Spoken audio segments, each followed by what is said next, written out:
Ora bem, espero que todos estejam a ver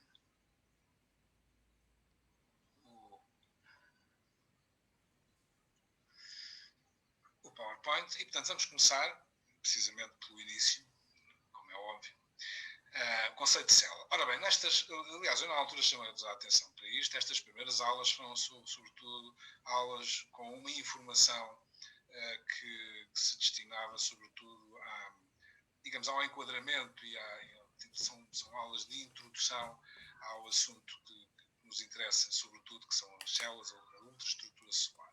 De qualquer maneira, é sempre bom recordar que o conceito de célula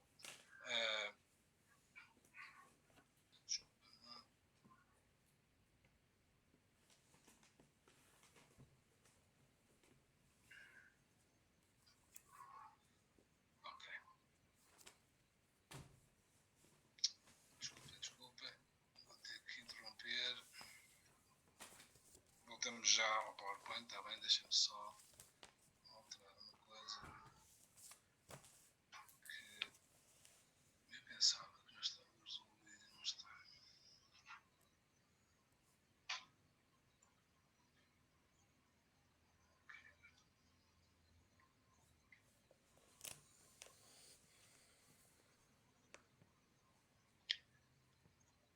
Agora sim.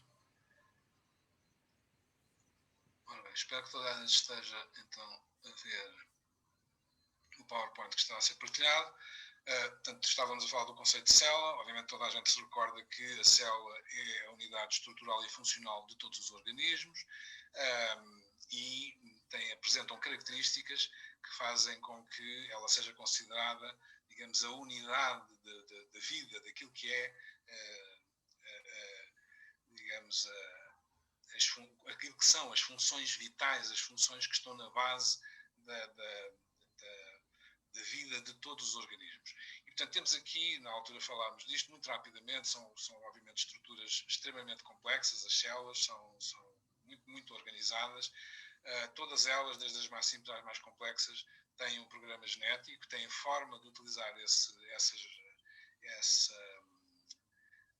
informação genética através de mecanismos, nomeadamente da síntese proteica, portanto, ou seja, a expressão génica dessa informação que têm, são capazes de dividir, de se multiplicar, são capazes de utilizar, de obter e utilizar energia, obter energia a partir de compostos orgânicos e utilizar depois essa energia de forma regulada, de forma controlada. Ocorrem no interior das células vias metabólicas, portanto, reações químicas extremamente complexas e extremamente controladas. Todas as células apresentam também atividade mecânica, e aqui a atividade mecânica não é apenas, por exemplo, a movimentação da célula, por exemplo, como acontece nas amibas ou nas paramécias, é uma atividade mecânica também intracelular. Recordo, enfim, nós já falámos disso, do citoesqueleto, e recordo na altura das proteínas motoras, falámos delas e do envolvimento dessas proteínas motoras numa atividade mecânica muito intensa que ocorre no interior da grande maioria das células. Enfim, nos procariotas essa atividade não é tão notória, mas nos eucariotas, as células eucariotas apresentam uma atividade mecânica muito intensa. Todas as células respondem a estímulos, aliás, os processos de sinalização celular, eu recordo que nós não nos referimos à sinalização celular por questões de limitação do programa e do tempo que tínhamos para o programa, mas era um capítulo que normalmente estava incluído no programa da biologia celular, mas a sinalização celular, ou seja, a capacidade que as células têm de responder a estímulos e de receber esses estímulos e depois de promover no interior de cada célula, promover a reação a esses mesmos estímulos, faz com que haja precisamente esta resposta a esses estímulos e, portanto, uma reação que tem por base mecanismos internos muito, muito complexos. E, por outro lado, todas as células são capazes de se regularem, de se autorregularem, de controlarem muito bem todas as vias metabólicas, todos os processos bioquímicos que ocorrem no seu interior e, como eu chamei a atenção na altura, até a apoptose, que é um processo de autorregulação, ou seja, uma morte celular programada, em que, em muitos casos, as células promovem a sua própria morte, ou seja, ocorre, portanto, um suicídio celular, sendo que esse suicídio celular muitas vezes ocorre em benefício das outras células vizinhas que constituem, juntamente com essa que programa a sua própria morte, constituem com essa um tecido com uma determinada função. E, portanto, para não prejudicar as outras células, uma célula que entra em mau funcionamento, que pode, inclusive, até dar origem a uma neoplasia, muitas vezes, e felizmente para nós, muitas vezes, essas células acabam por programar a sua própria morte. E este é, digamos, o exemplo máximo de autorregulação.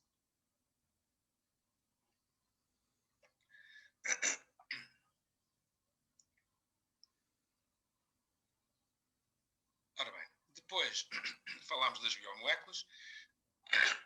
Peço desculpa. Em relação às biomoléculas, só chamar a atenção, portanto, que são compostos orgânicos que estão envolvidos não só na composição,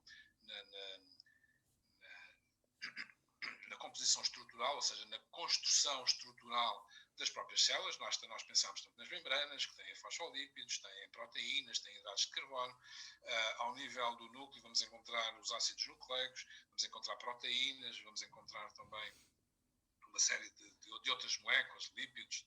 Portanto, no interior das células nós encontramos, do ponto de vista estrutural, inúmeros compostos que se organizam, que interagem de maneira a constituir, a construir as estruturas da própria célula. Mas, por outro lado, ocorrem também uma série de reações químicas, como já referimos, reações metabólicas, vias metabólicas extremamente complexas e altamente reguladas, controladas, e que estão precisamente na base do normal funcionamento das células.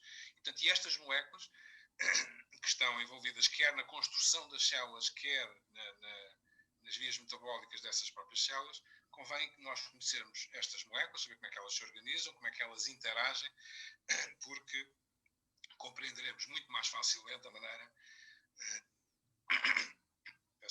maneira como se constroem as estruturas celulares. Em primeiro lugar, enfim, não é uma biomolécula, mas é uma molécula extremamente importante para compreendermos a maneira como depois as outras moléculas, as outras biomoléculas, se organizam no interior da célula. Temos a água. A água é um componente extremamente importante e extremamente abundante em todos os organismos. E o facto de a molécula da água apresentar esta estrutura que aqui temos, ou seja, uma estrutura polarizada, portanto, como vocês sabem, a distribuição dos elétrons nas nuvens eletrónicas é favorável ao oxigênio, dada, enfim, a sua maior carga, maior apetência para esses mesmos elétrons, e, portanto, os elétrons têm tendência, as nuvens eletrónicas têm tendência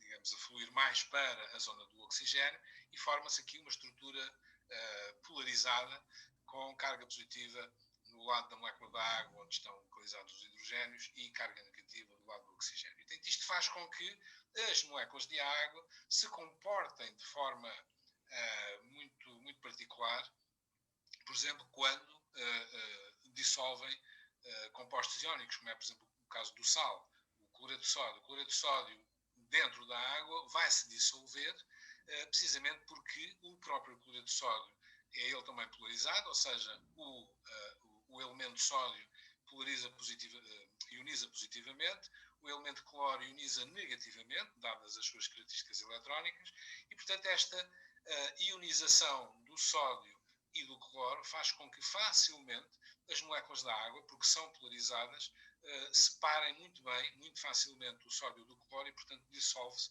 o cloreto de sódio dissolve-se muito facilmente. E, portanto, todos os componentes iónicos, todos os compostos iónicos, melhor dizendo, que se dissociam num íon positivo ou num íon negativo, são facilmente dissolvidos em água.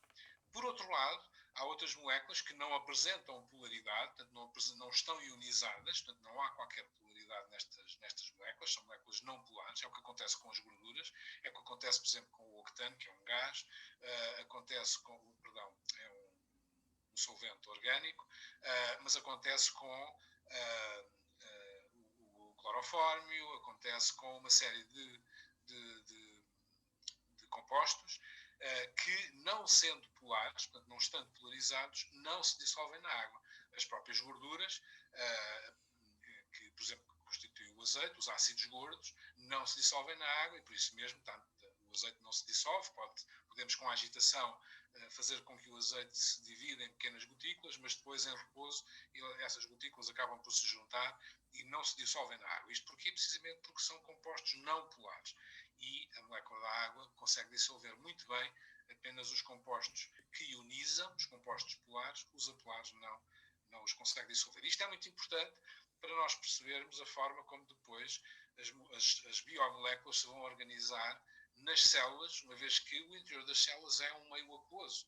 E, portanto, quando nós falamos de membranas que são constituídas por uma bicamada fosfolipídica, eu creio que é fácil nós percebermos por que razão é que as membranas se organizam daquela forma, uma vez que os constituintes dessa membrana, e neste caso particular a bicamada fosfolipídica, têm determinadas características que quase que obrigam em meio aquoso a que os fosfolipídios se organizem daquela forma. Está bem? Ora bem, recordar muito rapidamente que as biomoléculas, e aquelas de que vamos falar, normalmente constituem polímeros, portanto moléculas de grandes dimensões, e estes polímeros formam-se por ligação de monómeros, ou seja, moléculas mais pequenas que se vão ligando umas às outras para formar estruturas de maiores dimensões, as tais macromoléculas, e para que isso aconteça, as moléculas de menor dimensão, os tais monómeros, têm que estabelecer ligações químicas mais fortes, menos fortes, mais fracas, umas com as outras, para constituir esses polímeros. E é óbvio, é fácil nós entendermos que quanto mais fortes forem as ligações químicas entre os monómeros, mais estável é a estrutura do polímero. Se tivermos ligações muito lábeis, muito fracas entre os monómeros, então o polímero que se constitui há de ser um polímero instável. E, portanto, temos aqui não só a quantidade de ligações, mas também o tipo de ligações que se estabelecem entre os monómeros, que vai determinar, não só a quantidade, mas também a qualidade dessas ligações, que vai determinar a maior ou menor estabilidade dos polímeros, portanto, das moléculas, das macromoléculas, as moléculas de maiores dimensões. Há ligações covalentes, ligações não covalentes. As covalentes são as mais fortes. Dentro das não covalentes, as mais fortes serão as ligações iónicas, as mais fracas serão as chamadas forças de Van der Waals, ou forças de atração molecular.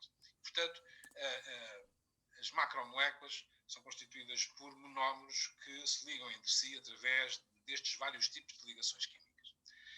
Começando pelos hidratos de carbono, as unidades monoméricas, ou seja, os monómeros que são característicos deste grupo de moléculas, dos hidratos de carbono, que também são chamados açúcares ou glúcidos. Portanto, estes hidratos de carbono têm como unidades monoméricas os monossacáridos, é o caso da glucose, o caso da frutose, o caso da galactose, que são açúcares simples, portanto, são hidratos de carbono de dimensões pequenas, são pequenas moléculas, e que se organizam e se ligam umas às outras para dar origem a moléculas de maiores dimensões. Temos o caso dos disacáridos, como o próprio nome indica, resultam da ligação entre dois monómeros, entre duas oses, entre dois monossacáridos. É o caso da sacarose, os mais conhecido, provavelmente, a ligação entre glucose e frutose. É o caso também da lactose, a ligação entre galactose e glucose. E, portanto, temos vários disacáridos que ocorrem com grande frequência nas células. Eu diria que mais interessante, não diria mais importante, mas mais interessante do que estes disacáridos são os polissacáridos. Os polissacáridos que podem ser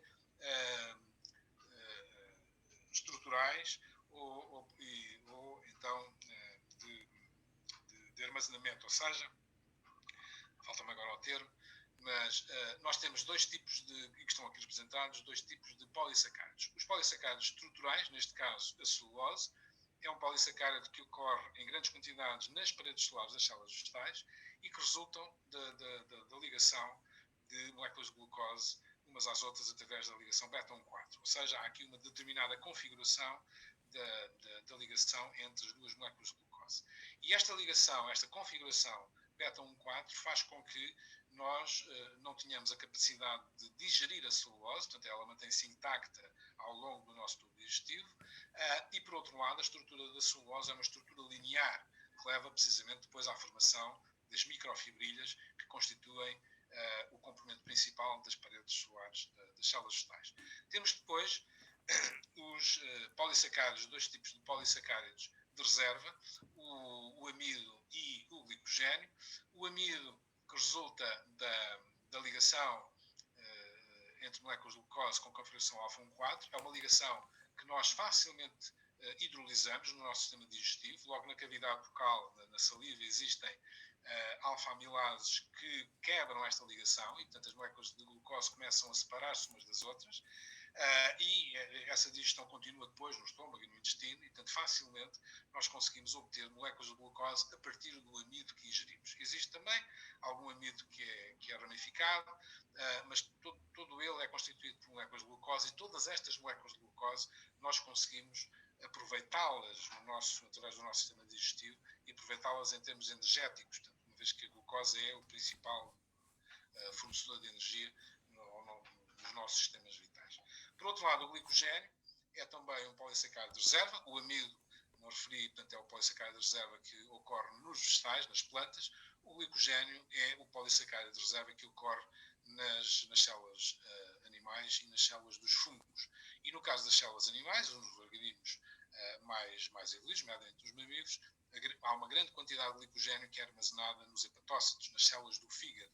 E é a partir daí, destas células do fígado, que, por exemplo, no nosso caso, é a partir daí que nós vamos buscar a glucose, que se vai libertando dos hepatócitos, entra na corrente sanguínea e é levada até às células onde ela é necessária.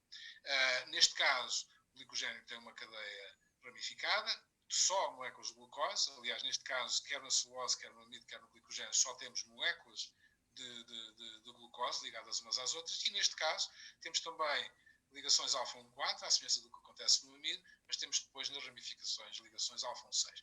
O ser alfa ou beta tem a ver com a posição do grupo hidroxilo que está envolvido e que está ligado ao carbono 1 da molécula da glucose e que está envolvido na ligação, portanto, alfa ou beta. Portanto, no caso da ligação beta, o hidroxilo está, digamos, numa determinada posição relativamente ao plano da molécula glucose.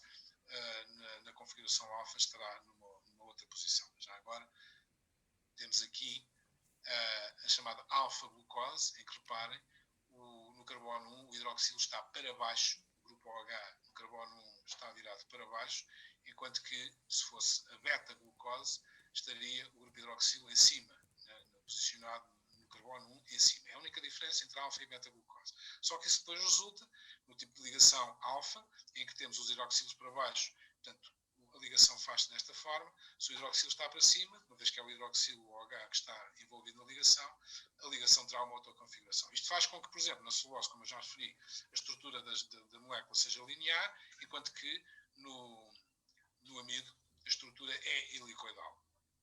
Tá bom? E, portanto, temos assim hidratos de carbono pequeninos. Depois, nos lípidos, é um grupo bastante heterogéneo. Nós vamos encontrar moléculas com estruturas muito, muito diferentes umas das outras dentro dos lípidos, mas podemos considerar os lípidos que mais nos interessam do ponto de vista da estrutura celular, os fosfolípidos, fosfolicéridos, que as unidades monoméricas, ou seja, aquilo que vai determinar de alguma forma a estrutura, as características do lípido, são os ácidos gordos. Os ácidos gordos, como o próprio nome indica, têm um grupo ácido que está aqui, à esquerda.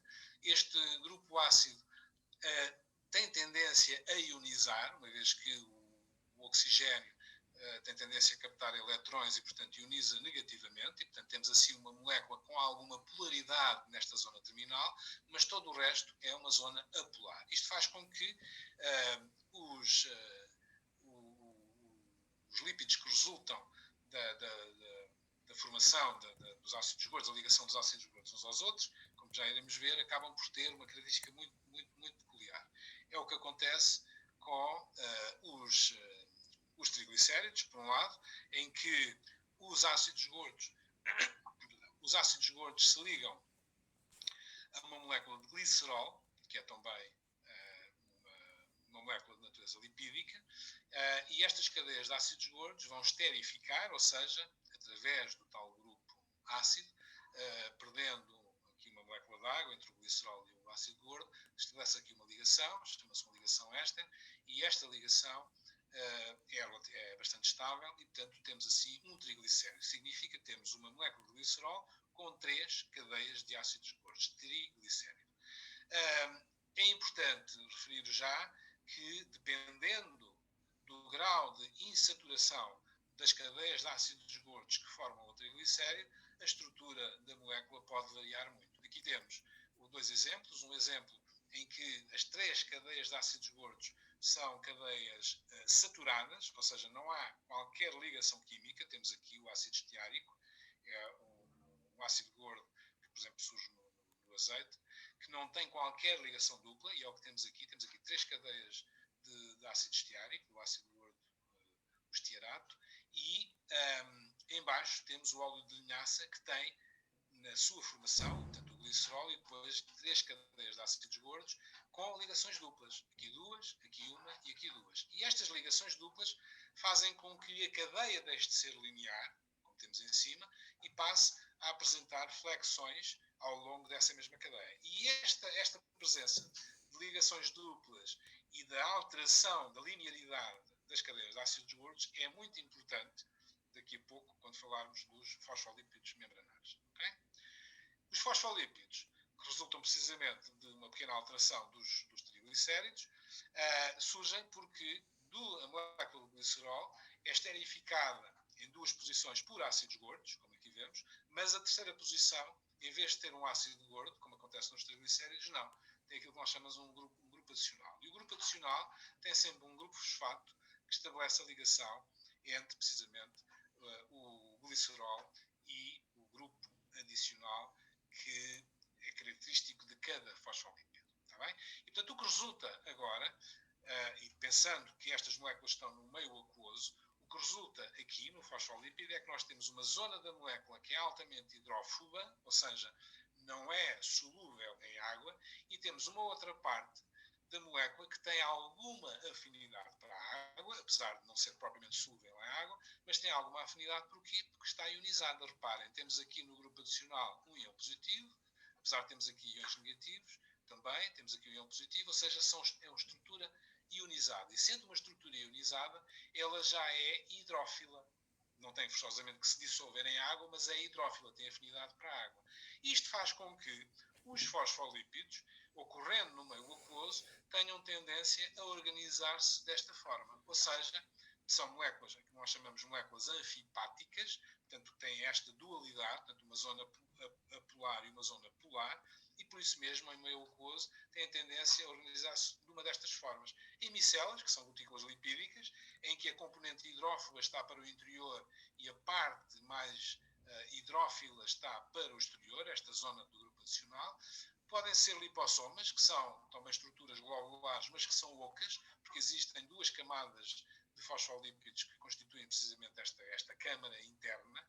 É uma estrutura muito utilizada em produtos de cosmética para servirem como veículo de transporte de substâncias que têm que passar através da pele e que sejam substâncias hidrófilas, portanto a pele é mais gordurosa e por isso mesmo estas substâncias não passariam facilmente através da pele. Se forem incluídas em lipossomas, já vão no interior do lipossoma, o lipossoma penetra facilmente na pele e depois, chegando a uma zona mais interna da nossa derme, estes lipossomas libertam o seu conteúdo e, portanto, os constituintes já podem exercer, digamos, a sua função.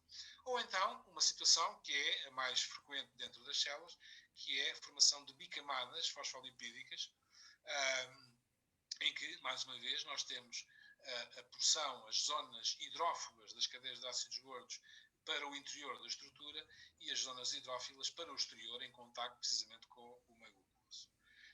Para além dos fosfolípidos, também surgem nas membranas celulares esteroides, no caso das células animais, o colesterol, um composto bem conhecido, com a estrutura característica dos esteroides. Recordo ainda há pouco quando eu dizia que estes lípidos são um grupo muito heterogéneo, com estruturas moleculares muito, muito diversas. Aqui temos o caso, por exemplo, do colesterol. Os esteroides não têm na sua composição ácidos gordos. No entanto, a sua estrutura é uma estrutura lipófila, ou seja, é uma estrutura lipídica, é uma estrutura que se comporta de forma idêntica aos fosfolípidos e aos lípidos do modo geral. E também aqui neste caso, isto é importante para nós percebermos como é que o colesterol se vai organizar dentro da estrutura das membranas. Também aqui neste caso temos um grupo hidroxilo que pode ionizar, portanto, que apresenta alguma polaridade, mas todo o resto da molécula é apolar. E, portanto, estas moléculas de colesterol ou de outro esterol qualquer, por exemplo, no caso das plantas não há colesterol, mas há campesterol, ergosterol, há vários tipos de esteroides que substituem o colesterol nas membranas celulares, e, portanto, tem uma estrutura idêntica a esta, e a maneira como o colesterol e os outros esteroides se localizam na membrana é intercalados precisamente nas moléculas dos fosfolípidos, sendo que o grupo hidroxilo se encontra precisamente ao nível das cabeças polares dos fosfolípidos. Todo o resto da molécula está intercalada entre as cadeias de ácidos gordos dos fosfolípidos membranários. Okay? Proteínas. Portanto, já vimos os hidratos de carbono, ou glúcidos, vimos os lípidos e agora as proteínas. As proteínas têm como unidade monomérica os aminoácidos. Os aminoácidos são assim designados, portanto, porque todos eles têm um grupo amina e um grupo ácido, desde o mais simples aos mais complexos. A glicina é o aminoácido mais simples, precisamente tem apenas um grupo amina, o grupo carboxilo, que é o grupo ácido, e temos depois apenas um próton, um hidrogênio. Depois as coisas vão aumentando de complexidade à medida que vamos avançando aqui para estes outros aminoácidos, mas reparem, todos eles têm de comum o grupo amino e o grupo ácido. Onde eles se distinguem uns dos outros é nos chamados grupos laterais, que, como eu já referi, é o mais simples da glicina, um hidrogênio, mas temos depois anéis aromáticos, anéis benzénicos, anéis fenólicos, enfim, as mais diversas situações que levam a que tenhamos esta variedade de aminoácidos. Por outro lado, estes grupos laterais vão determinar se o aminoácido é polar, é apolar, se carrega negativamente, se carrega positivamente, porque reparem, enquanto que temos aqui alguns aminoácidos, como é o caso da lisina, a histidina, a asparagina, que ionizam positivamente, precisamente porque têm aqui grupos amina, com o azoto, e o azoto tem tendência depois a ionizar positivamente, mas temos outros com grupos ácidos que ionizam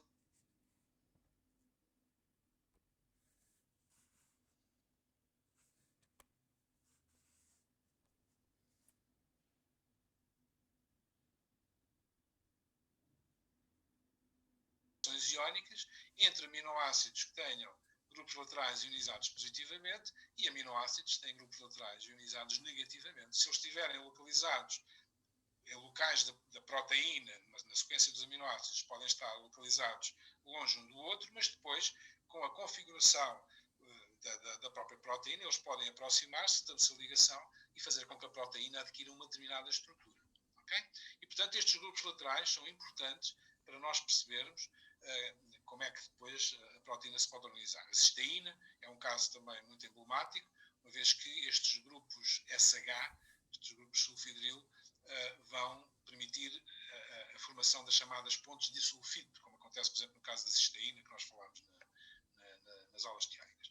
Ora bem, como é que os aminoácidos então se vão organizar para constituir uma proteína? Em primeiro lugar, organizam-se numa estrutura primária. O que é esta estrutura primária? É a sequência dos aminoácidos. Ou seja, voltando aqui atrás, nós temos cerca de 20 aminoácidos. Imaginem, temos, por exemplo, na sequência, glicina, valina, isoleucina, alanina, lisina, portanto, uma série de aminoácidos que se vão ligando uns aos outros. Esta sequência é a estrutura primária. É aquilo que determina, logo à partida, como é que a proteína vai ser quando atingir o seu estado funcional. E estas ligações entre aminoácidos fazem-se através de ligação, da chamada ligação peptídica, que é uma ligação extremamente estável e que se forma envolvendo precisamente um grupo ácido e um grupo amina, de diferentes aminoácidos, com perda de uma molécula de água, e portanto forma-se a ligação peptídica. Depois da estrutura primária, que é uma sequência linear de aminoácidos, enfim, cá temos uma sequência de aminoácidos, para exemplificar a estrutura primária. mas reparem, com grupos laterais com determinadas características. Temos depois a estrutura secundária, ou seja, a maneira como os aminoácidos destas cadeias de estrutura primária, como é que os aminoácidos podem interagir, e em particular os grupos laterais. Podemos ter uma estrutura em hélice alfa, uma vez que as ligações entre grupos laterais de aminoácidos se faz entre aminoácidos da mesma cadeia, e temos uma estrutura em hélice alfa, ou é uma estrutura planar, preguiada, que para se originar tem que envolver duas cadeias de aminoácidos, duas estruturas primárias, digamos assim, e em que os aminoácidos se ligam, os grupos laterais se ligam entre as duas cadeias, estabelecendo essa ligação e formando, portanto, uma estrutura planar. Portanto, nós podemos encontrar zonas da proteína em estrutura em hélice alfa e outras zonas da mesma proteína com uma estrutura planar preguiada beta. Portanto, estrutura alfa, estrutura beta podem ocorrer na mesma proteína, ao longo da mesma proteína, repetindo-se, não se repetindo, enfim, as mais diversas situações. Esta estrutura secundária tal como a estrutura primária, obviamente, mas continua a ser extremamente importante para que a proteína adquira futuramente a sua estrutura correta de funcionamento. Eu na altura falei nisso, recordo o caso da doença das vacas loucas, que resulta precisamente de uma alteração de uma proteína. A proteína existe normalmente nas células do cérebro, das células nervosas que constituem parte do cérebro das vacas, e essas proteínas, que são constituídas, adquirem a sua estrutura normal, portanto não há qualquer problema, mas devido a uma pequena mutação, há uma parte dessa proteína, no caso das vacas doentes, digamos, há umas partes da proteína que passam de estrutura alfa à estrutura beta. Isto faz com que a proteína deixe de ter a estrutura que é característica e que as células que produzem essa mesma proteína, depois dela ser produzida, não as reconheçam como sendo sua. E, portanto, a célula o que vai fazer é formar pequenas vesículas, pequenos vacúolos, podemos chamar assim, para sequestrar, para guardar aquelas proteínas que são estranhas. É uma forma da célula se defender. O problema é como há muitas destas proteínas a serem produzidas, formam-se inúmeras vesículas para sequestrar todas essas proteínas e ficamos com células altamente vacuolizadas e o tecido espongiforme, de uma estrutura tipo esponja, e daí mesmo a encefalopatia espongiforme, que é a designação da tal doença das vacas loucas. Isto apenas por causa de uma alteração de estrutura alfa em estrutura beta. Portanto, a importância dessa estrutura. Passamos depois para o nível seguinte da organização, isto são sempre níveis crescentes de organização, passamos para a estrutura terciária. Há, mais uma vez, o envolvimento de grupos laterais dos aminoácidos, ou seja, depois de adquirir uma estrutura em hélice alfa, como podemos ver aqui, nesta estrutura que temos aqui, temos a estrutura em verde, que é uma estrutura em hélice alfa, temos aqui neste avermelhado, estrutura em planar beta, e, para além disso, podemos ainda ter, e temos ainda, normalmente, uma estrutura terciária que resulta precisamente da ligação entre grupos laterais de aminoácidos que estão distantes uns dos outros. E, portanto, há aqui um enrolamento da proteína, um supraenrolamento que faz com que a proteína adquira, em grande parte dos casos, a sua estrutura funcional. E, portanto, nesta altura temos uma estrutura mais ou menos globular, que é a proteína, já com uma estrutura tridimensional adequada ao desempenho da sua função, seja essa função estrutural, por exemplo, integrando uma membrana, ou uma função mais metabólica, por exemplo, de regulação de vias metabólicas, como é o caso do que se passa com as enzimas. E, portanto, temos assim, em muitos casos já, uma estrutura funcional nesta estrutura terciária. No entanto, há também, em alguns casos, a aquisição de um outro nível de organização, a chamada estrutura quaternária, em que proteínas que já adquiriram a sua estrutura secundária se vão agora associar para constituir uma estrutura supramolecular, digamos, que é necessária para desempenhar a sua função. É o caso do que se passa com a hemoglobina, que é o esquema que aqui temos. A hemoglobina é constituída por 4 subunidades, cada uma delas com uma estrutura primária, secundária e terciária.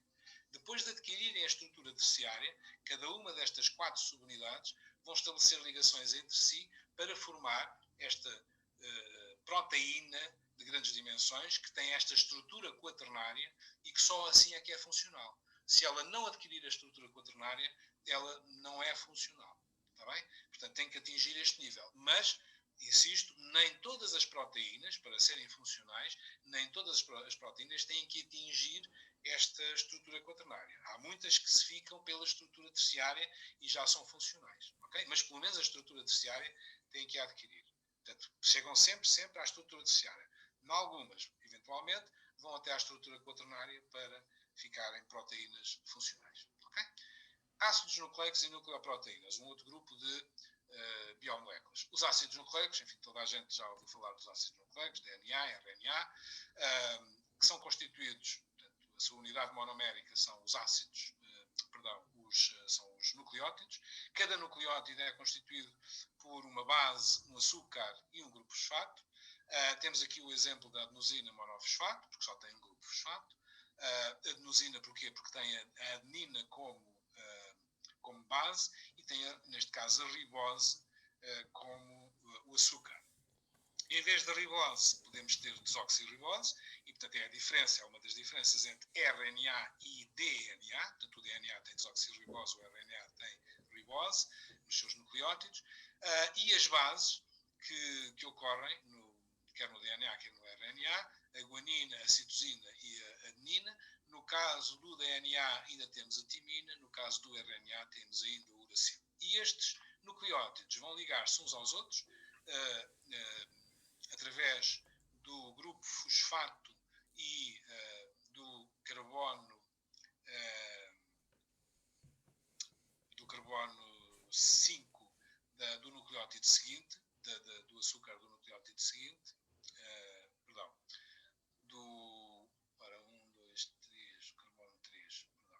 carbono 3 do nucleótido que se liga ao grupo fosfato do nucleótido seguinte. Portanto, para se obter uma ligação 3 linhas, 5 linhas, que é a ligação característica destes ácidos nucleicos. Mas, portanto, basicamente, o que é aqui importante reter é que nós temos, por um lado, uma diversidade, enfim, uma dualidade, chamamos-lhe assim, de açúcares, a ribose e a desoxirribose, depois a presença do uracilo no RNA, de timina no DNA, as outras 3 bases são comuns aos 2 ácidos nucleicos, e a maneira como se organizam, isto é que é importante, vai fazer com que haja uma certa polaridade da estrutura molecular. Ou seja, no RNA, que é de cadeia simples, nós temos aqui uma zona onde estão os grupos fosfato, que está ionizada negativamente, e temos aqui uma outra zona, reparem, com vários grupos amina, vários azotos, que têm a tendência a ionizar positivamente. Se pensarmos no DNA, que tem cadeia dupla,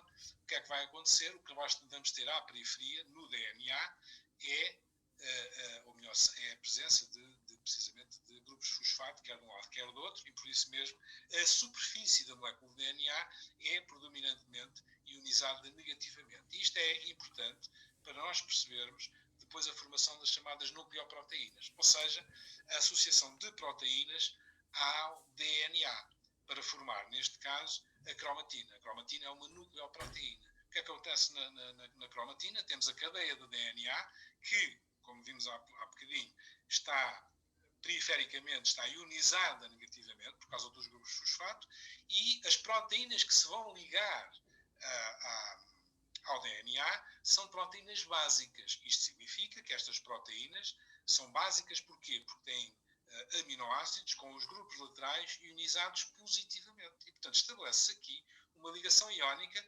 entre as proteínas básicas, que são as histonas e as protaminas, sobretudo as histonas, são as mais, de longe, as predominantes.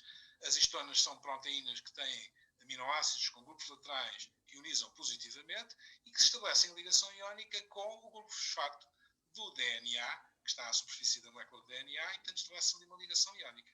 E formam-se estes complexos, chamados nucleoproteínas, dos quais o mais conhecido é, sem sombra de dúvida, a cromatina. Está bem? Existem outras, enfim, não vamos aqui dedicar muito tempo a isso, mas só mais por curiosidade, nós falámos na altura dos sRNAs, os small RNAs. Os small RNAs, por vezes, associam-se a proteínas para formar complexos, como, por exemplo, aqueles que estão envolvidos no processamento do pré-RNA mensageiro, a formação dos spliciosomas, aquelas estruturas que têm a seu cargo o processamento do pré-RNA mensageiro para o transformar em RNA mensageiro. Mas isso vocês irão falar com certeza, se é que não falaram já. Agora, peço desculpa, porque não sei quando é que vocês têm os elementos de biologia molecular. Não sei se foi já no segundo semestre, se é só no primeiro semestre do próximo ano, mas aí irão falar com certeza muito sobre estes aspectos.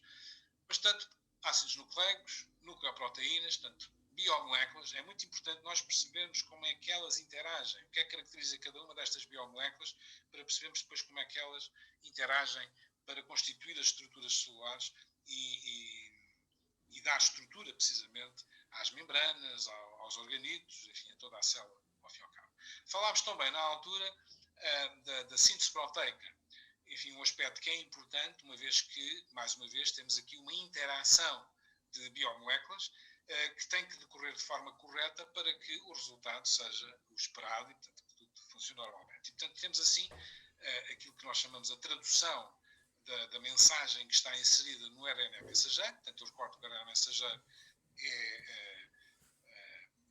digamos, constituído, é sintetizado a partir da sequência de bases do DNA, portanto é um processo mais ou menos complexo, nós não vamos aqui agora consumir tempo com isso, mas forma-se o RNA mensageiro, e esse RNA mensageiro desloca-se então do núcleo para o citoplasma e associa-se aos ribossomas. Envolvido neste processo da síntese proteica, temos ainda outros tipos de RNAs. O RNA de transferência, como o próprio nome indica, é o RNA que é responsável pelo transporte, pela transferência do aminoácido, onde ele se encontra livre no citosol, para o ribossoma, para depois ser utilizado na construção da proteína que está a ser sintetizada. Temos, por outro lado, o RNA ribossomal, também como o próprio nome indica, é um RNA que se associa a proteínas, portanto, ou seja, mais uma vez temos aqui uma associação entre ácido nucleico, neste caso RNA, e proteínas, neste caso as proteínas ribossomais, e que vão levar à formação de ribossomas. Os ribossomas são, na realidade, nucleoproteínas, porque resultam precisamente da associação de um ácido nucleico, o RNA, com proteínas, neste caso as proteínas ribossomais. E, portanto, temos aqui um exemplo de um RNA, o RNA 16, o RNA ribossomal, 16S, que faz parte da subunidade 30S dos ribossomas dos procariotas, mas, portanto, tudo isto acontece com todas as subunidades dos ribossomas, enfim, seja nos procariotas, seja nos eucariotas. E, portanto, temos assim vários tipos de RNAs envolvidos no processo da síntese proteica. Cá temos o ribossoma, que, recordo, é constituído por RNA ribossomal e por proteínas ribossomais. Temos o RNA transferência, que transfere precisamente os aminoácidos que estão livres no citosol, que se ligam ao RNA transferência e que são utilizados depois na síntese da própria proteína. Temos um local de entrada, um local de ligação e um local de saída, ou seja, os RNAs de transferência vão encaixando no RNA mensageiro, que está a ser lido pelo ribossoma, e vai deixando lá o seu aminoácido, empurrando, digamos assim, o outro RNA de transferência para o local de saída, para depois ele próprio, o que entrou, passar para o local de ligação, para depois receber um novo. Portanto, isto é um processo que se vai repetindo e os aminoácidos vão se ligando uns aos outros para formar a proteína. Okay?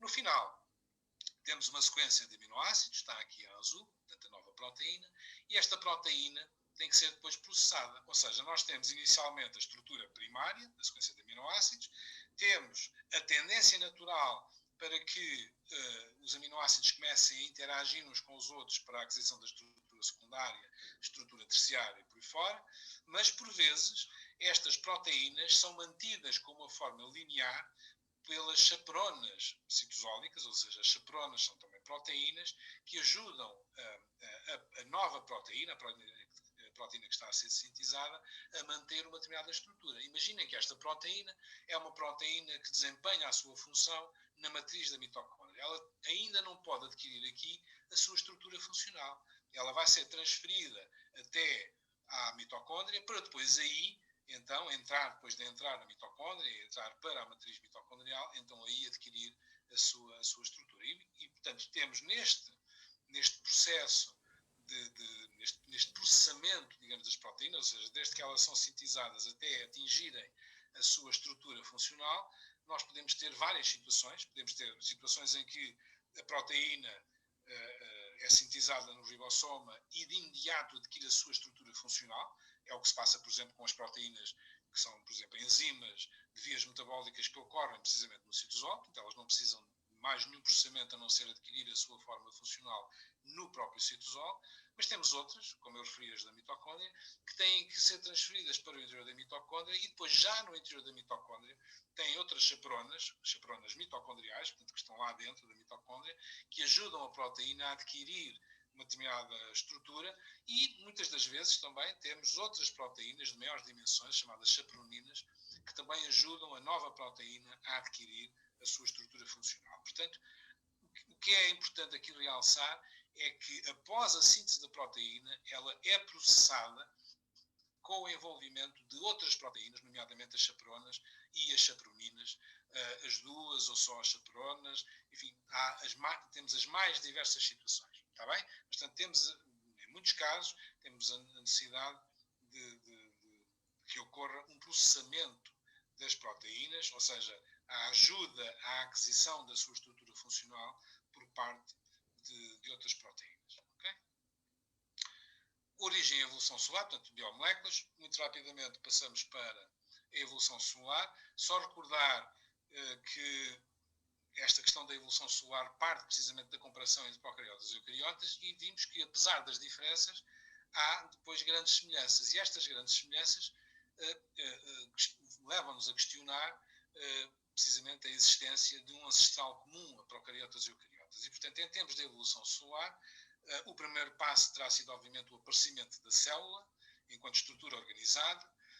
Falámos na altura do mundo RNA, um tema que foi muito falado na década de 1980, mas que voltou agora, já no século XXI, em 2005, 2006, voltou um pouco a estar na berra, digamos, e há muitos artigos publicados neste tema do mundo RNA. Ou seja, inicialmente, as estruturas a que podíamos chamar protocélulas, portanto, aquilo que teria originado depois as células já mais organizadas, estas protocélulas seriam estruturas extremamente simples, como está aqui esquematizado, uma bicamada fosfolipídica, constituída de uma membrana, que delimitava, portanto, um espaço interior, portanto, seriam estruturas esféricas, obviamente, ocas, e no interior teríamos moléculas, biomoléculas, e, inicialmente, porque é uma estrutura mais simples, o RNA seria, digamos, a molécula existente para o armazenamento de informação. Portanto, não havia ainda DNA.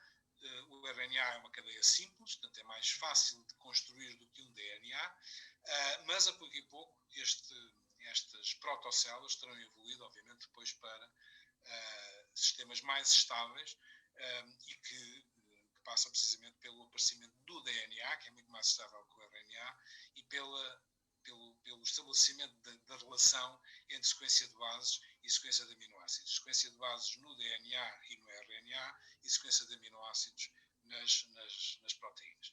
Evolução metabólica, um outro aspecto importante, terão começado, portanto, as primeiras células terão começado por desenvolver sistemas mais simples, como é o caso da glicólise.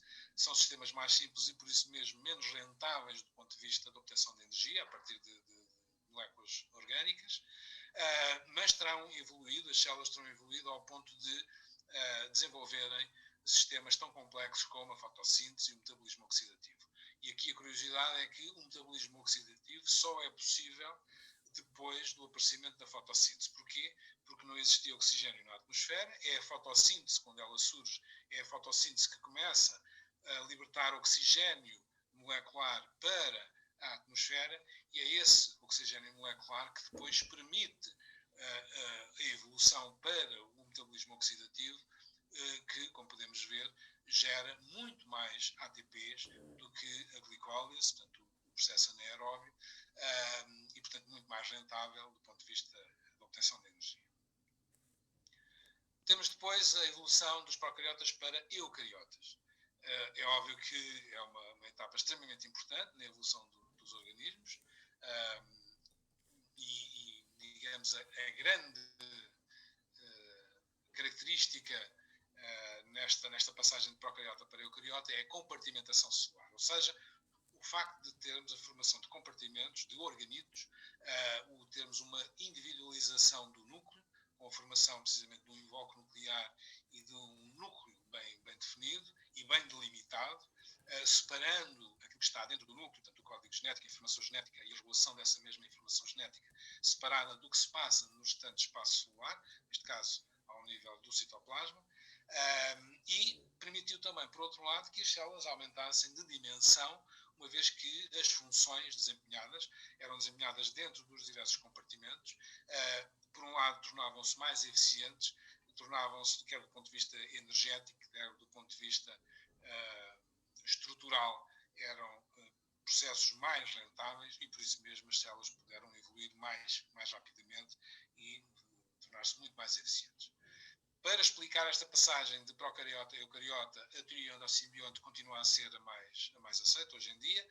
Basicamente, como vocês com certeza se lembram bem, basicamente esta teoria diz-nos que organídeos como as mitocôndrias e os cloroplastos surgiram a partir de relações de simbiose entre procariotas ancestrais, ou seja, células procarióticas que estabeleceram relações de simbiose, de endossimbiose, umas com as outras, e portanto terão levado ao aparecimento das mitocôndrias e dos cloroplastos. As mitocôndrias terão surgido a partir de bactérias aeróbias, os cloroplastos a partir de cianobactérias, que são fotossintéticas. E existem muitos dados que suportam esta teoria, não só dados estruturais, é o caso, por exemplo, dos ribossomas que ocorrem no interior das mitocôndrias e dos cloroplastos, que são idênticos aos ribossomas dos procariotas, a resposta, por exemplo, a tratamentos com antibióticos, que são idênticos nos procariotas e nas mitocôndrias e nos cloroplastos, mas que as células eucariotas não respondem da mesma forma, e, portanto, há aqui alguma semelhança funcional, estrutural entre os procariotas e as mitocôndrias e os plastos, que levam precisamente a suportar esta teoria endossimbionte. Por outro lado, surgem depois outras teorias, foram surgindo outras teorias que ajudam, de alguma forma também, a perceber alguns aspectos que mais dificilmente são explicados apenas pela teoria endossimbionte. Mas digamos que o importante é percebermos a importância da passagem de procariota a eucariota, a compartimentação celular. Dentro dos procariotas e dos eucariotas, eu vou ser muito rápido em relação a isto. Nos procariotas nós falámos deles, as arqueobactérias e as bactérias, caracterizámos cada uma das situações, falámos da organização ultraestrutural dos procariotas, em particular da eubactéria, a estrutura característica de uma bactéria. Recordo só muito rapidamente que não há núcleo, existe um nucleoide, que é a zona da célula onde está o material genético, mas este material genético não está individualizado, portanto não há um núcleo individualizado. Temos depois uma grande quantidade de ribossomas. Estes ribossomas são diferentes dos ribossomas que ocorrem nos eucariotas. Estes são ribossomas 70S, os dos eucariotas são 80S. As subunidades são também diferentes, 50 e 30S nos procariotas, 60 e 40S nos eucariotas. E, portanto, há uma série de diferenças, mas que depois, do ponto de vista molecular, do ponto de vista do funcionamento, inclusivamente, das estruturas celulares, há também grandes semelhanças entre procariotas e eucariotas. Mas aqui, recordar muito rapidamente os aspectos, eu diria mais de maior interesse. A membrana celular, portanto, todas as células procarióticas são envolvidas por uma membrana com uma estrutura idêntica às membranas plasmáticas dos eucariotas, mas, em alguns casos, surgem, para além da membrana plasmática, surge uma parede celular e, às vezes, até outras estruturas suplementares que são muito diversas, enfim, neste grupo das células procarióticas. A membrana plasmática destas, que aqui está identificada como sendo a membrana interna, a membrana plasmática dos procariotas, em muitos casos leva à formação de invaginações, de prolongamentos para o interior dessa mesma membrana e que desempenham papéis idênticos, digamos assim, às cristas mitocondriais das mitocôndrias. Portanto, isto é uma bactéria aeróbica que, supostamente, uma estrutura idêntica terá originado das mitocôndrias, e aqui temos uma cianobactéria com estruturas membranares que fazem, enfim, lembrar um pouco os tilacoides dos cloroplastos. Portanto, só recordar este paralelismo entre procariotas, alguns procariotas, melhor dizendo, e alguns organídeos que encontramos nos eucariotas. diferentes. A parede solar nas bactérias, nós temos bactérias gram-negativas, gram-positivas. Na altura explicámos a razão desta classificação, que tem a ver com a resposta a um processo de coloração, a chamada coloração de Gram. Umas coram, outras não coram, e, em princípio, esta diferença de coloração tem a ver com a presença de uma camada de peptidoglicanos mais espessa ou menos espessa. Temos aqui o esquema daquilo que se passará nas bactérias gram-positivas e aqui nas gram-negativas. Nas gram-negativas existe para além da membrana plasmática, que ocorre quer nas gram-negativas, quer nas gram-positivas, tem a membrana plasmática, que envolve toda a célula. Nas gram-negativas temos uma membrana externa com uma estrutura muito idêntica à membrana plasmática, portanto uma bicamada fosfolipídica, onde nós vamos encontrar proteínas integrais, em particular as purinas, que constituem, como o próprio nome indica, poros, que facilitam a passagem através desta membrana externa, e temos uma camada muito fina de peptidoglicano entre as duas membranas. No caso das gram-positivas, não temos membrana externa, mas temos uma camada de peptidoglicano muito, muito espessa. E, em princípio, é esta a razão pela qual as bactérias gram-negativas ficam coradas e as gram-negativas não ficam coradas no tal processo de coloração gram. Na coloração, todas as células são tratadas com um determinado corante, todas elas coram, só que depois a seguir o material é tratado com um solvente que vai remover o corante das gram-negativas e, portanto, elas descoram. Portanto, inicialmente fica tudo corado, mas depois, nesse processo de diferenciação, de lavagem no solvente, as gram-negativas perdem essa coloração. Isto acontece porque a camada de peptidoglicanos vai dificultar a entrada do tal solvente no interior da bactéria e, portanto, não há remoção do corante e a bactéria fica corada. Não é? E, portanto, é por isso que temos essa diferença. Um outro aspecto que também é importante retermos em relação às paredes solares nas gram-positivas e nas gram-negativas. Aqui temos um esquema muito simplificado de uma gram-positiva e surgem, a partir da membrana plasmática das gram-positivas, portanto apenas a membrana plasmática, portanto não há membrana externa, temos os ácidos teicoicos. Estes ácidos teicoicos estão envolvidos em processos de reconhecimento celular e de resposta a estímulos externos.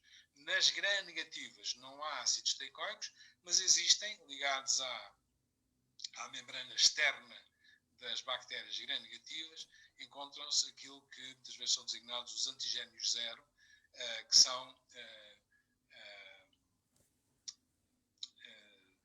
glicolípidos, peço desculpa, que são glicolípidos, ou seja, são hidratos de carbono que estão ligados a lípidos da membrana, da camada externa da membrana externa, e que têm um papel idêntico àquele que ocorre nas gram-positivas pelos ácidos teicoicos. Portanto, reconhecimento celular, resposta a estímulos, no caso das gram-negativas, serão estes antigénios zero que ocorrem na membrana externa das bactérias gram-negativas.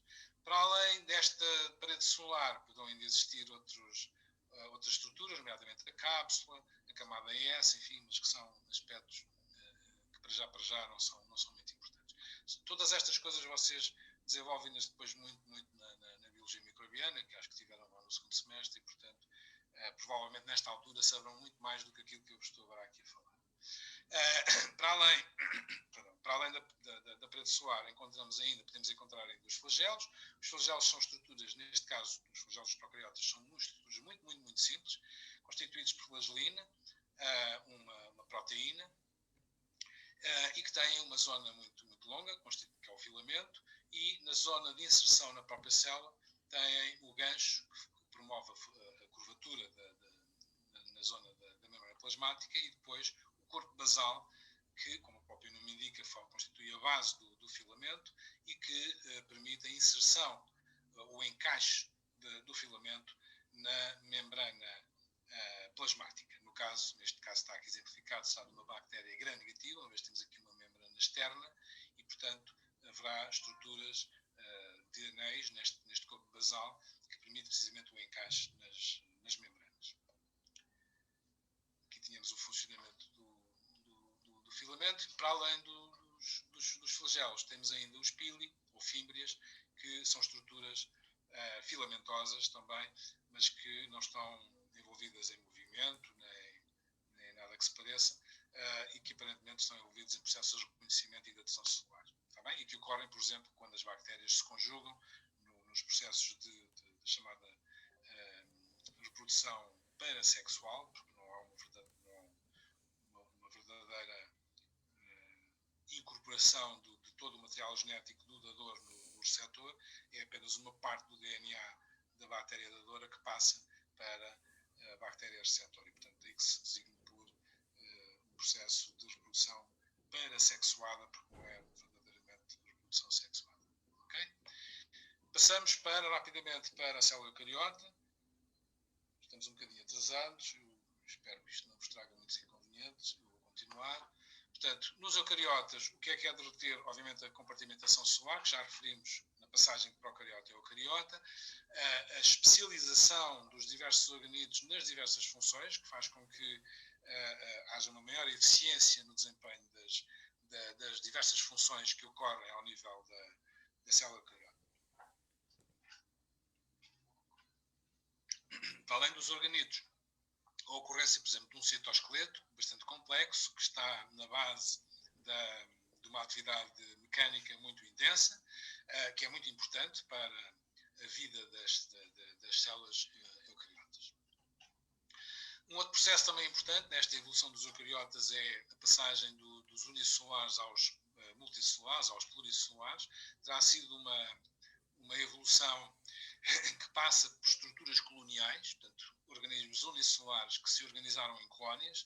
Essas colónias começaram a apresentar alguma diferenciação do celular dos seus indivíduos e, portanto, o passo seguinte foi a passagem a estruturas multicelulares com células com diversas funções dentro do mesmo grupo de células e, portanto, o aparecimento dos tecidos e, obviamente, depois das estruturas mais complexas. Falámos na altura, e vou referi-lo só muito rapidamente, dos tecidos, só para exemplificar a maneira como as células se especializaram e se organizaram precisamente nestes mesmos tecidos, que depois estão na base da formação dos órgãos e dos sistemas, que levam à formação do organismo. Nas células animais, os epitélios são tecidos caracteristicamente tecidos de revestimento e de proteção. O tecido conjuntivo são tecidos que preenchem espaços, são tecidos de ligação, os connective tissues, na designação em inglês. Existem vários tipos de tecidos conjuntivos, todos eles caracterizados por possuírem uma matriz extracelular muito desenvolvida, portanto, espaços entre as células muito, muito grandes e preenchidos pela matriz extracelular. Voltando atrás aos epitélios, devido à função de revestimento e de proteção, praticamente não há espaços entre as células que constituem os epitélios. As células estão justapostas e não há matriz extracelular. Temos ainda o tecido nervoso. As células mais conhecidas são, sem sombra de dúvida, os neurónios, mas existem também as pequenas células da glia que ajudam muito à viabilidade celular dos neurónios. E depois o tecido muscular pode ser liso, pode ser estriado, mas digamos que basicamente o que é aqui importante é nós percebermos que ocorreu, portanto, especialização celular depois de termos atingido o estado multicelular, porque esse estado multicelular, portanto, as estruturas pluricelulares, permitiram precisamente esta especialização, esta alta especialização de algumas células, que levam depois à formação de tecidos, também eles com funções altamente especializadas. No caso das plantas, enfim, não de uma forma tão complexa, mas também temos tecidos, não tão complexos como os animais, mas também temos aqui tecidos. A epiderme, portanto, que são a camada ou as camadas mais externas. Esta epiderme pode ser simples, pode ser constituída por uma ou mais camadas, mas, portanto, é esta camada externa que, tal como os epitélios nos animais, constitui uma camada de revestimento e de proteção. Inclusivamente, sobre estas epidermes existe sempre cutícula, que contribui para uma maior proteção por parte da epiderme, que é uma das funções que desempenha, obviamente, e depois temos os tecidos vasculares, os tecidos que encaminham os nutrientes, o xilema e o floema. Estes tecidos condutores apresentam depois alterações na estrutura da parede celular. No caso do xilema, temos deposições de impregnação de lignina, uma impregnação parcial. Portanto, isto que nós aqui vemos são as zonas que coraram, isto é um tratamento com corantes muito específica para a alanina, as zonas da parede solar que estão linificadas aparecem coradas, e portanto aí esta estrutura helicoidal. Não é que a parede seja apenas esta estrutura helicoidal, a parede é uma estrutura contínua, só que só aquelas zonas as zonas que estão coradas são as zonas da parede solar que sofreram impregnação com alanina. Para, basicamente, preencher o espaço entre a epiderme e os feixes condutores, o tecido vascular, e para dar suporte ao corpo da planta, existe o chamado tecido fundamental, o cortical, aqueles tecidos que são genericamente designados por parênquimas. Existem vários tipos de parênquimas, portanto, o parênquima cortical, por exemplo, é o que ocorre na zona do córtex, do calo ou da raiz. O colênquima e o esclerênquima, como aqui são dados dois exemplos, são dois tecidos de suporte, com paredes solares muito espessas. Obviamente que depois cada um dos tecidos, consoante a sua função, a sua especialização, vai apresentar características diversas, não é? Neste caso, os tecidos de suporte, como é o colênquima e o esclerênquima, apresentam paredes solares muito espessas. A diferença é que no colênquima as paredes, que é o que está aqui representado, as paredes são paredes celulósicas, enquanto que no esclerênquima as paredes são linificadas, ou seja, para além da celulose, as pectinas, das hemiceluloses, temos também a alanina, no caso do esclerênquima. Okay?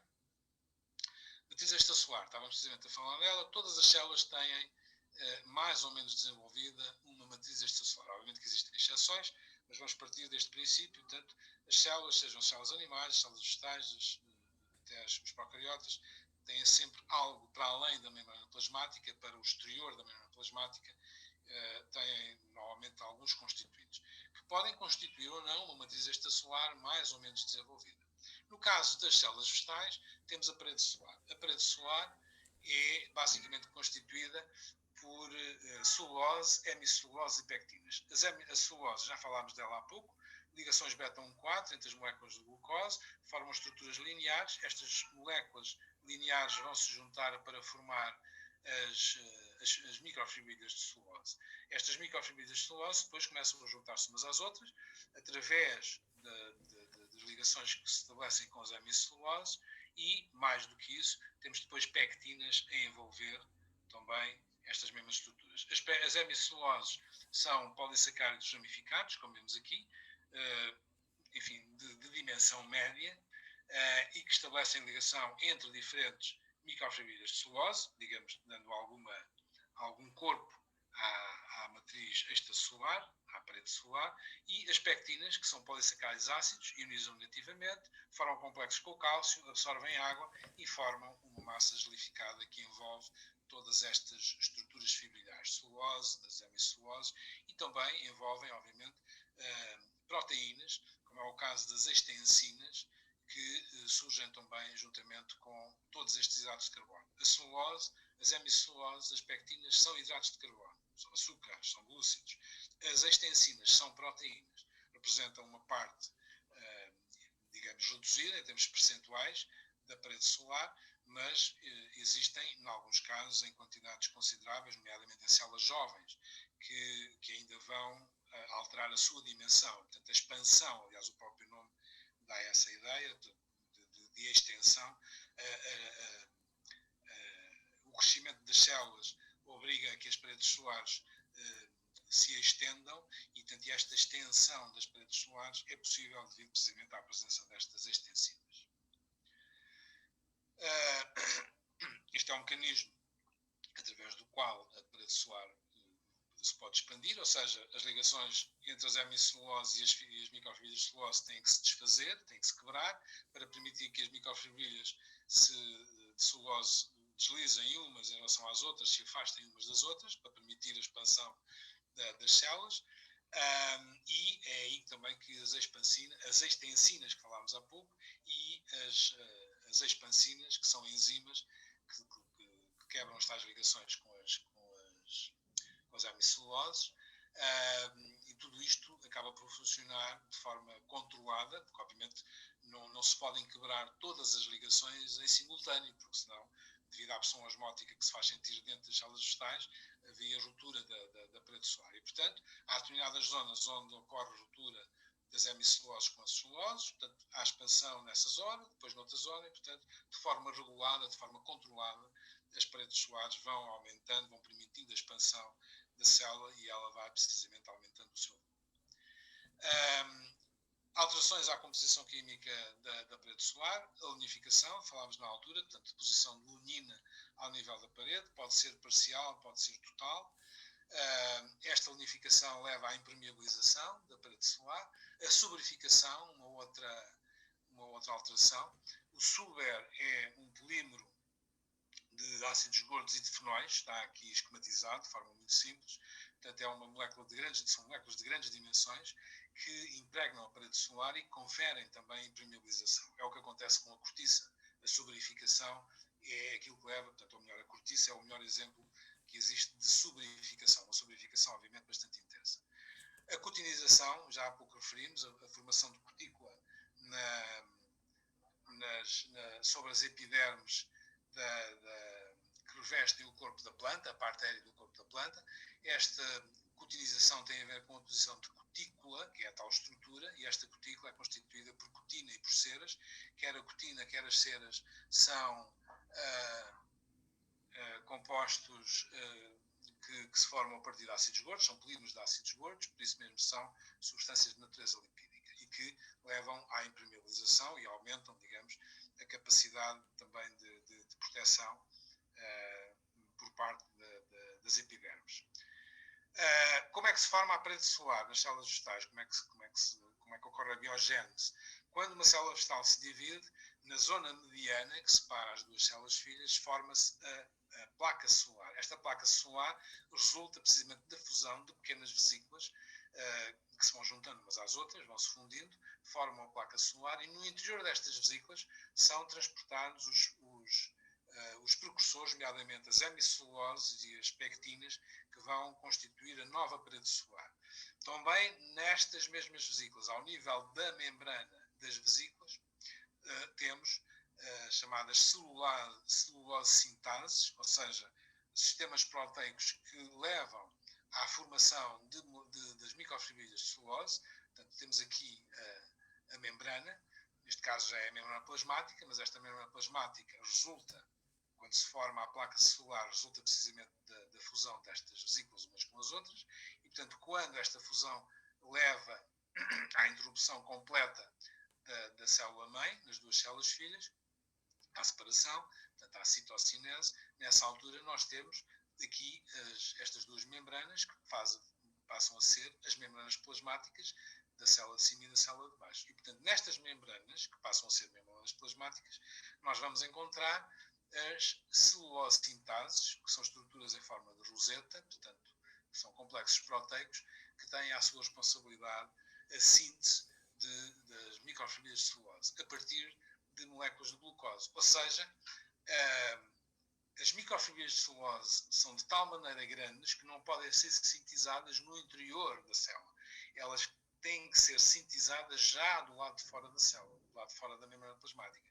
E, portanto, por isso mesmo é que os sistemas proteicos, os sistemas enzimáticos, que são responsáveis pela síntese das microfibrilhas de celulose, das moléculas de celulose, ocorrem precisamente ao nível da membrana plasmática. Portanto, é daí para fora que se vão formando as microfibrilhas. As moléculas de celulose encontram-se, obviamente, no interior as moléculas de glucose encontram-se, obviamente, no interior da célula e, a pouco vão sendo utilizadas para sintetizar as moléculas de celulose, está bem? Para formar as microfibrilhas. Por outro lado, como já referi, as hemiceluloses e as pectinas vêm naquelas vesículas e essas vesículas formam-se a partir do complexo de Golgi, uma vez que é no interior do complexo de Golgi que são sintetizados estes polissacáridos não celulósicos, ou seja, as hemiceluloses e as pectinas. Portanto, são açúcares, são lúcidos, que são sintetizados no complexo de Golgi e que depois são transferidos em vesículas até atingirem aquela zona central da célula-mãe, formam a placa celular e dão lugar à formação de uma nova parede celular. Okay? Matriz extracelular animal. Já vimos há pouco, quando falámos dos tecidos animais, que há tecidos, como é o caso dos epitélios, que não têm matriz extracelular, e há outros casos de tecidos conjuntivos que têm uma matriz extracelular muito desenvolvida e, portanto, temos alguma heterogeneidade, eu diria bastante diversidade, no que se refere à matriz extracelular nas células animais. Mas, basicamente, quando ela ocorre, a matriz extracelular nas células animais é constituída por 3 tipos de constituintes. As fibras proteicas, a rede polissacárica gelificada e, portanto, uma rede de polissacáridos com uma consistência de gel, digamos, e proteínas de ligação. Fibras proteicas. Quais são essas fibras proteicas? Colagênio e elastina. Elastina, como o próprio nome indica, com maior elasticidade do que o colagênio. O colagênio é, por exemplo, no caso dos seres humanos, é a proteína que existe em maior quantidade, de longe, a proteína que existe em maior quantidade no nosso corpo. Precisamente porque constitui grande parte, a maioria das matrizes extracelulares dos tecidos conjuntivos. E, portanto, têm que existir, de facto, em grande quantidade.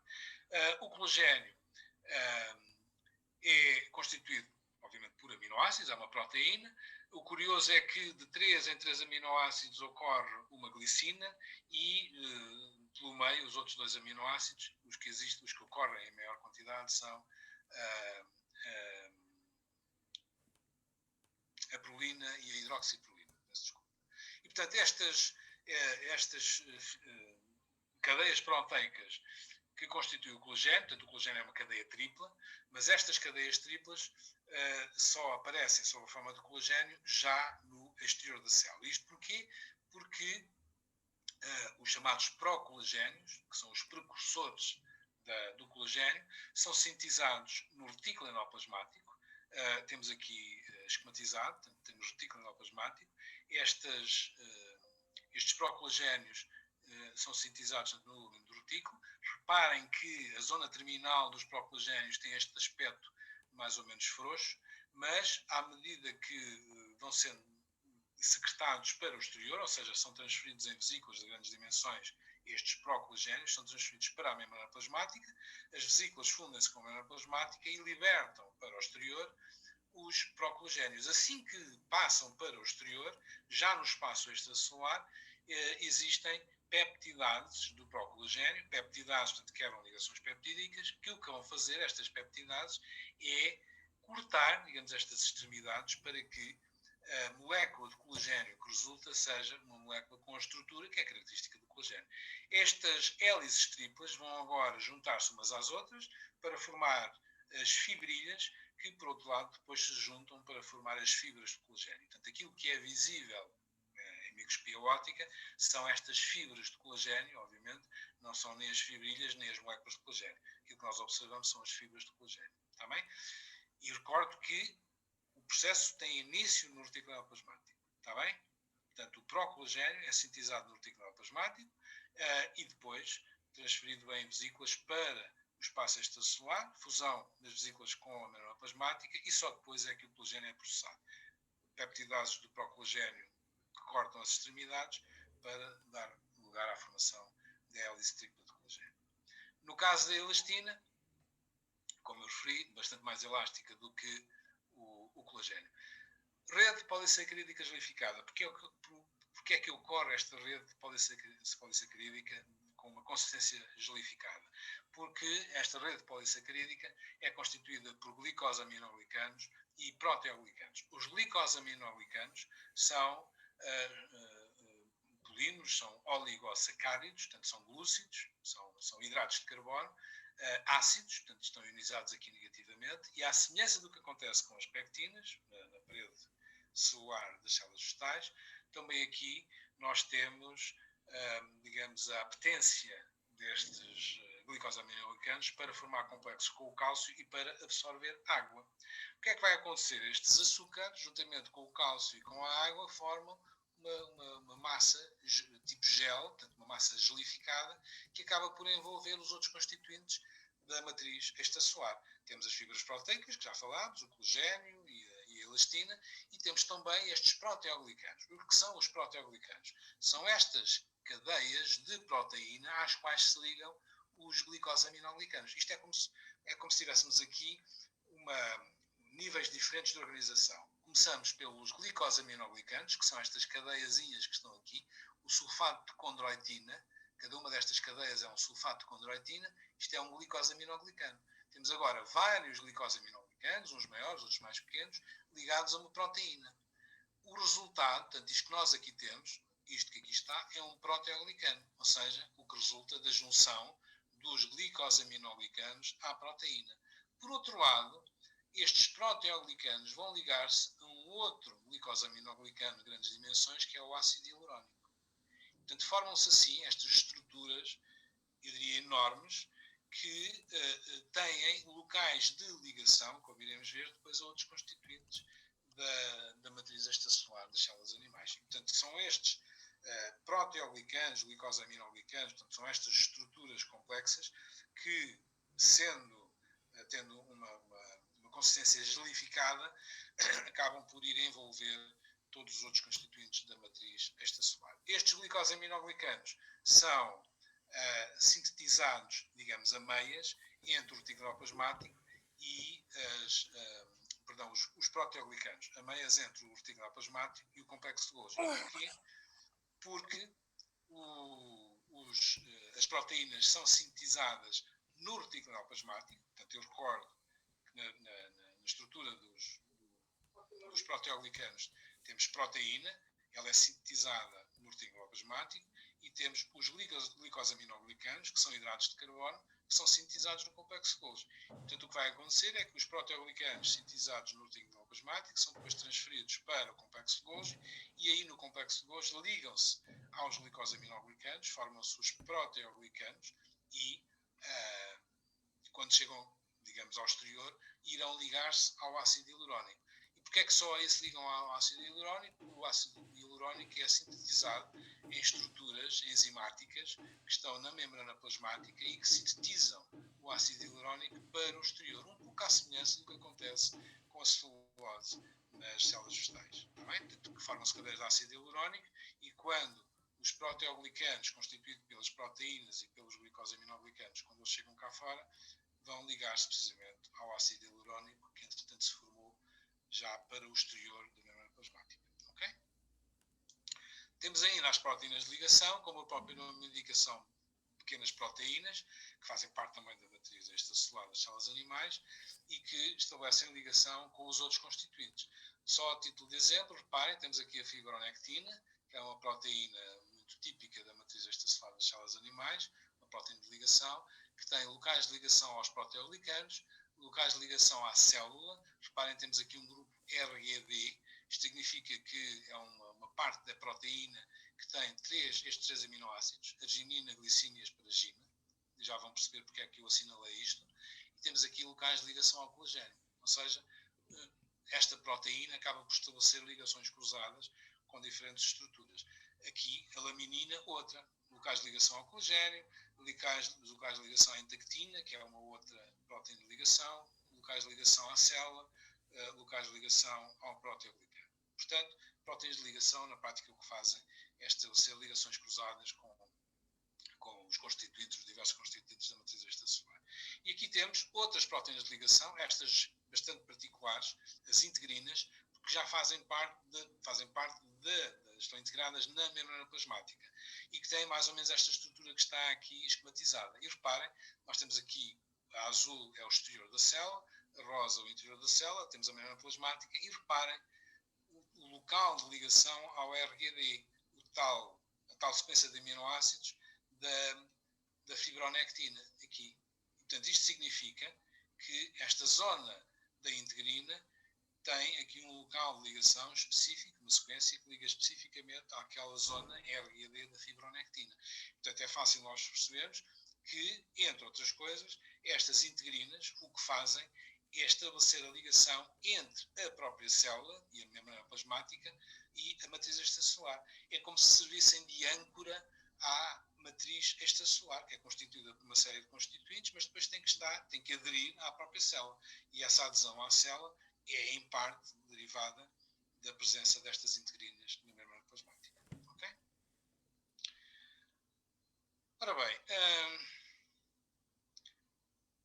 ainda tínhamos aqui a parte das membranas, mas vamos fazer o seguinte, já ultrapassámos em muito a hora que tínhamos previsto. Vamos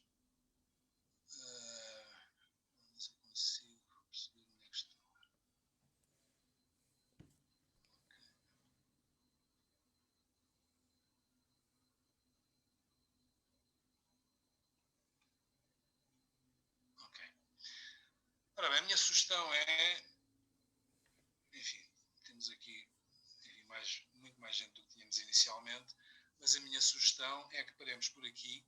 Aliás, na minha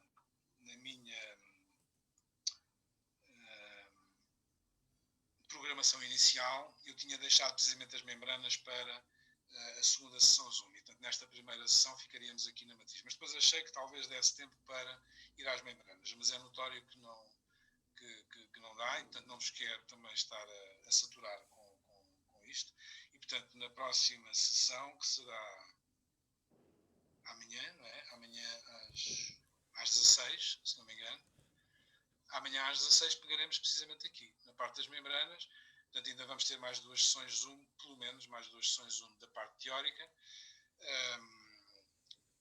E, enfim, eu já tive esta conversa com o meu grupo das práticas antes desta sessão Zoom da teórica. Eu espero que esta sessão Zoom, apesar de ser um bocado intensa, não é, e ser muita informação em catadupa, espero que vos seja útil para recordar aquilo que falámos durante as aulas teóricas, está bem? Se tiverem agora alguma dúvida em relação àquilo que falámos, se quiserem colocar alguma questão, estejam à vontade, está bem? Se entretanto quiserem ir à vossa vida, porque eu já não vou adiantar mais em relação à matéria, portanto, se quiserem sair, estejam à vontade, não se sintam inibidos, está bem? Quem tiver dúvidas e quiser colocá-las, por favor, estejam à vontade. Doutor, consegue-me ouvir? Sim, seguramente. Eu tenho só uma pergunta. Logo no início da matéria, quando estávamos a falar dos fosfolípidos, o professor disse que eles têm uma ligação dupla na parte dos ácidos gordos, que os faz dobrar, e depois isso tem qualquer funcionalidade, acho eu. Sim, é assim. O que acontece, eu vou lá voltar, é mais fácil mostrar a imagem.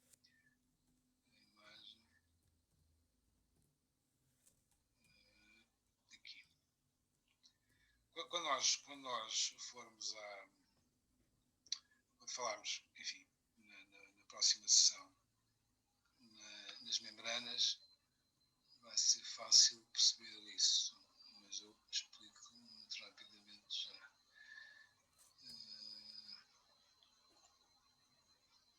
Temos que ir por aqui.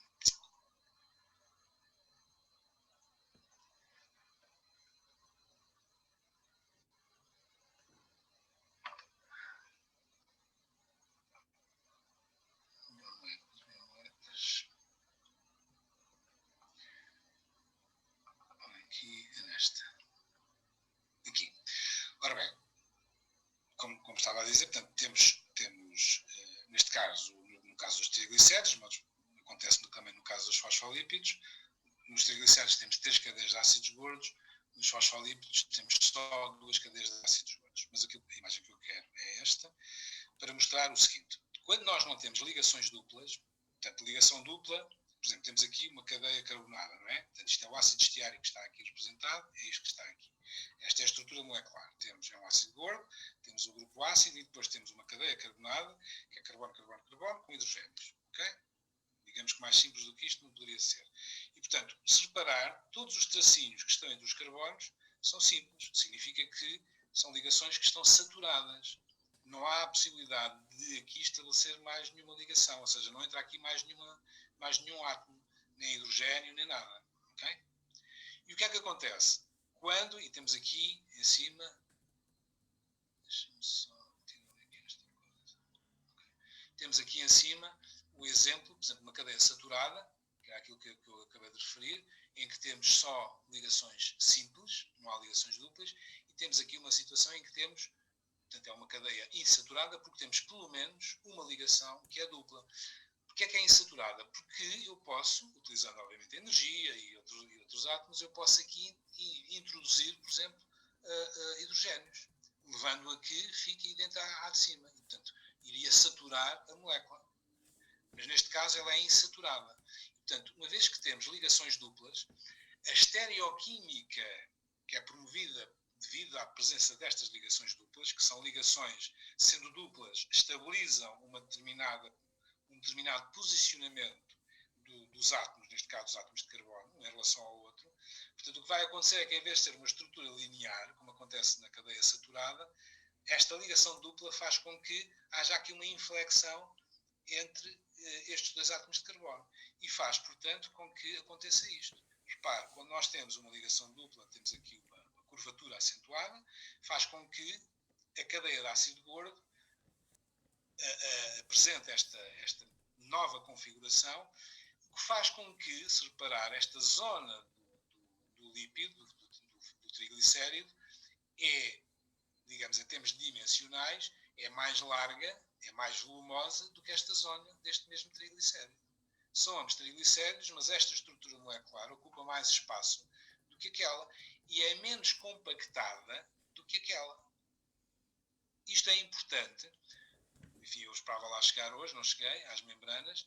Na composição das membranas, se nós tivéssemos fosfolípidos só com ácidos gordos saturados, ou seja, sem ligações duplas, todos os fosfolípidos ficariam extremamente compactados.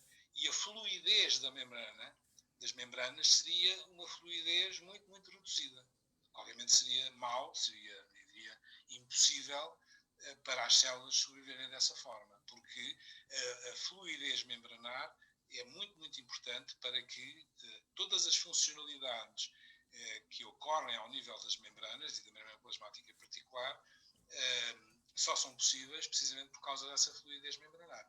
E essa fluidez é mais acentuada, é maior, quanto maior for o número de ligações duplas que encontramos nas cadeias de ácidos gordos dos fosfolípidos. Então, ou seja, a presença destas ligações duplas altera a estrutura das cadeias dos ácidos gordos, faz com que a molécula fique, digamos, mais gordinha, mas sendo mais gordinha, com mais espaços entre as cadeias de ácidos gordos. Ou seja, não ficam tão compactada e o que favorece a fluidez membranar. Está bem? Ok, obrigada.